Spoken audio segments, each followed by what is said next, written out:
Faltam menos de 2 meses para a estreia de Pantera Negra nos cinemas e até agora ainda não foi confirmado quem vai ser um Pantera Negra no filme. Porém, já que ainda temos essa dúvida sobre quem vai interpretar o personagem, por que não fazer um vídeo sobre todos os personagens que já foram Pantera Negra? E nada de universo alternativo, universo paralelo não, é tudo canônico, tá bom? Vem comigo! Eu sou a rainha da nação mais poderosa do mundo! E a minha família inteira se foi! Fala aí, nerds, aqui é o Daniel. Pessoal, eu não sei você, mas eu tô super hypado pra ver Pantera Negra 2 nos cinemas, ainda mais pela aparição do Namor, né, que é um personagem que eu quero ver muito como eles vão adaptar ele. Porém, infelizmente, uma coisa ainda tem incomodado muitos fãs, inclusive eu quero saber, lógico, né, quem vai ser o Pantera Negra do filme. Ainda não foi confirmado, por incrível que pareça, nem o trailer revelou isso. Então, com certeza, né, grande chance de ser a própria Shuri, ou talvez a Hawkeye, ou a própria mãe do T'Challa, porém a gente tem que ver isso, com certeza deve ser a Shuri. Mas já aproveitamos que ainda não sabemos quem será o ator que vai ser o personagem no filme, por que não fazer um vídeo sobre todos que já foram escolhidos nos quadrinhos e com poderes realmente incríveis. Mas agora, se você é uma pessoa que está me assistindo e tem o sonho de criar o seu canal, mas sente vergonha de ficar frente à tela e acha que não tem jeito para isso, acha que não sabe ficar de frente para o YouTube, aqui na descrição vai ter um link sobre o curso YouTuber Sem Aparecer, onde você vai aprender a como ter um canal de sucesso sem precisar mostrar o seu rosto. Clica aqui na descrição. Shuri. A passagem de manto ocorreu durante o arco do Reinado Sombrio, que acontece logo, né, após a saga da invasão secreta dos Skrull, que você conhece muito bem. E nessa época, né, o Norman Osborn, que você conhece como Duende Verde, assumiu o controle da Martelo, que para você que não sabe, meio que fosse uma sucessora da SHIELD, né? E com isso ele comandou suas próprias equipes de heróis e também de vilões. Então você já imagina como que doideira que era, porque o Norman Osborn, bonzinho que não é. Com isso ele mandou Namor falar com T'Challa para entrar na equipe também, porém ele acaba recusando, ele não queria entrar nessa equipe meio doida aí. E do nada, de uma forma bem suspeita, né, o seu carro bate e ele acaba entrando em coma, né? Nem vamos tentar entender por que aconteceu, foi muita coincidência, né? Com isso, Shuri acaba sendo escolhida pela própria Tempestade, né, que você sabe que é dos X-Men, e ela é a esposa do T'Challa, para se tornar a próxima Pantera Negra. E no começo, né, a própria deusa Pantera, né, que é a deusa Abache, não gostava muito dela, não queria dar os seus poderes de Pantera Negra para ela. Porém, depois de ela mostrar ser digna dos poderes, acabou que a deusa deu os poderes de Pantera Negra para ela. Pantera Negra 1 milhão de anos antes de Cristo. Agora nós temos o Pantera Negra lá da Idade da Pedra, que fazia parte dos Vingadores pré-históricos, que para você que não sabe é uma baita formação de uma equipe muito, mas muito apelona. Já que nessa equipe nós tínhamos personagens como o próprio Odin, a própria Fênix, Agamotto, né, que era um dos magos supremos, e o próprio Motoqueiro Fantasma, que vivia no Mamute lá, entre os outros personagens sinistros. Com isso, logicamente, ele não poderia ser um personagem fraco, já que ele está numa equipe super sinistra pra caraca, com os personagens mais poderosos de toda a Marvel praticamente. E só para você ter uma noção, esse Pantera Negra é tão sinistro que ele já levantou até o próprio Mjolnir. Sim, pessoal, ele é realmente a primeira pessoa da história, além do Odin, a fazer isso, concedendo a ele todos os poderes do trovão, já que nessa época, logicamente, Thor nem tinha nascido, e por isso o Odin usava o Mjolnir, né? Você sabe que é a história da deusa Tormenta, essas coisas assim, Odin criou, então ele usava, e o Pantera Negra levantou o Mjolnir. Com isso, né, ele meio que se tornava um Pantera com os poderes asgardianos, tipo, meio que um dos Panteras Negras mais poderosos de todos os quadrinhos.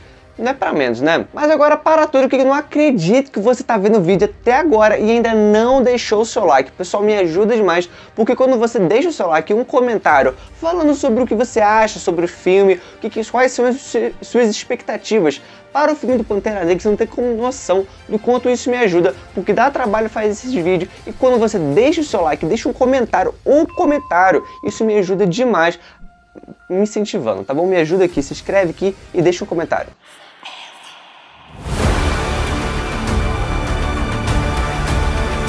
Eric Killmonger. Esse daqui com certeza você lembra muito bem lá do filme do Pantera Negra.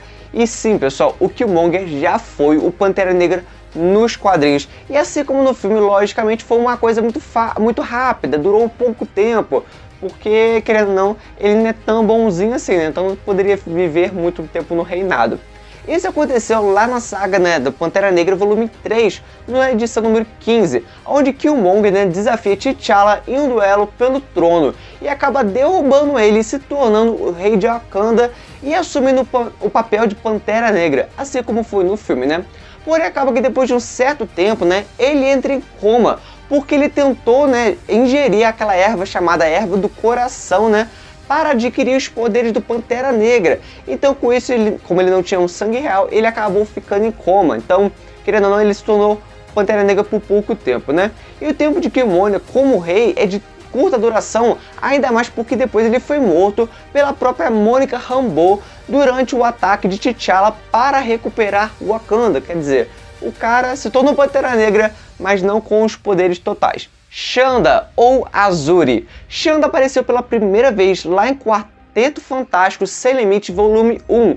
Nessa HQ, o Pantera Negra é um governante de Wakanda durante a Segunda Guerra Mundial. Xanda é o marido de Nanali, né? E o pai de T'Chaka, ou seja, T'Chaka, para você que não sabe, né, é o pai do T'Challa. Então esse que eu tô falando aqui agora, que é o Xanda, é o avô do T'Challa. Xanda era uma pessoa muito boa e pacifista, e um dia recebeu uma visita inesperada de um coronel nazista chamado de Fritz Kleil, depois de ter tido um acidente de avião, né? Então acabou que ele foi parar lá em Wakanda, então ele deixou entrar lá.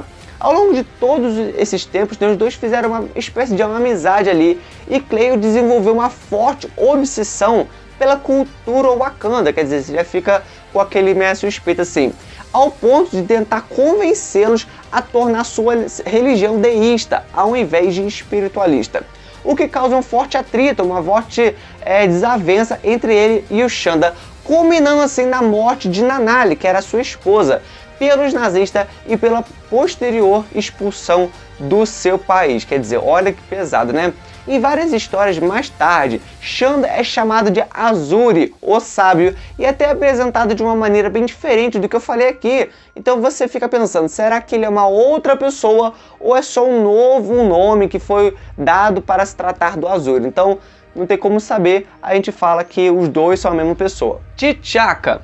Temos agora o pai do T'Challa, né, e que também foi um Pantera Negra, já que depois da sua morte do seu pai, né, que é o Xanda, ele assumiu esse reinado.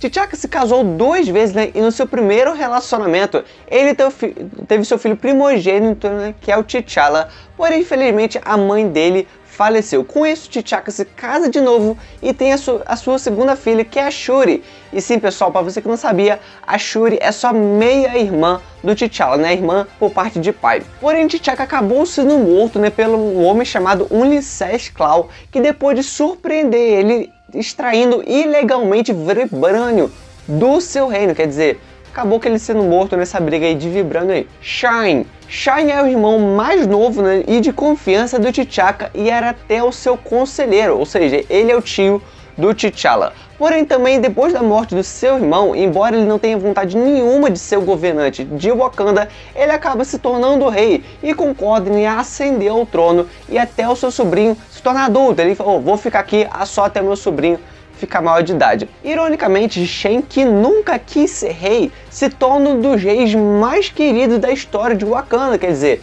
ele não queria ser rei, mas todo mundo começou a gostar dele, ele era uma pessoa muito boa. No entanto, quando T'Challa volta para casa e obtém o título de Pantera Negra, né, ele volta a se abster do poder e volta a ser um conselheiro real. Infelizmente, né, ele morreu durante a Guerra da Latvéria para defender a Ramonda, né? Ramonda, na verdade, que é a rainha lá da Pantera Negra, por causa do soldado do Doutor Destino. Nihanda. E por último, nós temos agora um Pantera Negra lá do século XI, onde ele fazia parte da equipe dos Vingadores 1000 anos depois de Cristo. Sim, pessoal, existem Vingadores em todas as épocas da história. Infelizmente, não temos muitas informações sobre esse Pantera Negra, porém sabemos que ele foi um dos Pantera Negras que apareceu lá naquela árvore, lá quando o Pantera Negra via as panteras, essas coisas assim, só temos essa informação. Mas agora comenta aqui, você está ansioso Para Pantera Negra 2, você tá ansioso? Você acha que o Namor ele vai chegar chutando bundas ou que vai ser mais um vilão genérico, vilão fraco? Comenta aqui, porque eu quero muito a sua opinião para eu saber se você tá gostando do vídeo, se você quer outros vídeos diferentes desse aqui, nesse mesmo tema, ou se você tá ansioso para Pantera Negra 2. Eu gosto muito da sua opinião, então se inscreve aqui, deixa o seu like e valeu!